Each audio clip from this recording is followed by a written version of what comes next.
Major league সকারের MLS all star ম্যাচে অংশ না নেওয়ার শাস্তি হিসেবে এক ম্যাচের নিষেধাজ্ঞা পেয়েছেন লিওনেল মেসি ও জর্দি আলবা। আর তাতেই চরম ক্ষুব্ধ ইন্টার মায়ামি ও ক্লাবটির সহমালিক হর্জে মাস। এই শাস্তিকে তিনি আখ্যা দিয়েছেন অত্যন্ত কঠোর এবং অযৌক্তিক বলে। শুক্রবার সংবাদ সম্মেলনে হর্জ মাস জানান, লিওনেল মেসি অত্যন্ত হতাশ। আমরাও ক্লাব হিসেবেও খুব হতাশ। ও খেলতে চেয়েছিল, জয় পেতে চেয়েছিল।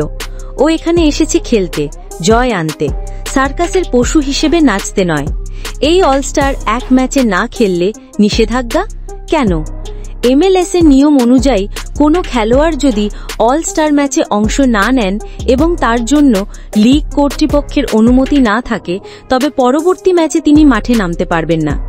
সেই নিয়মে আগামী শনিবার ইস্টার্ন কনফারেন্সের শীর্ষ দল সিনসিনাটির বিপক্ষে গুরুত্বপূর্ণ ম্যাচে খেলতে পারবেন না মেসি ও আলবা।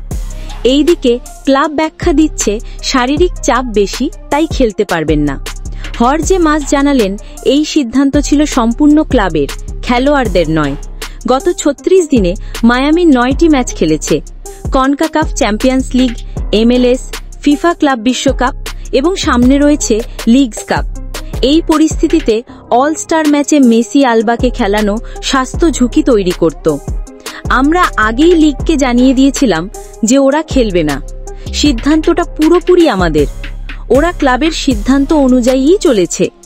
ভবিষ্যতে একই সিদ্ধান্ত হলে এই শাস্তি ভবিষ্যতে মেসির লিগে থাকার ইচ্ছায় প্রভাব ফেলতে পারে কিনা, এমন প্রশ্নে মাস বলেন, সংক্ষিপ্ত মেয়াদে কিছুটা প্রভাব পড়তেই পারে, তবে আমরা আশা করি মেসি ও আলবার লিগ নিয়ে দীর্ঘমেয়াদী দৃষ্টিভঙ্গি এতে বদলাবে না। এইদিকে MLS কমিশনার ডন গারবারও ইঙ্গিত দিয়েছেন যে এই নিয়ম পুনর্বিবেচনা করা হতে পারে।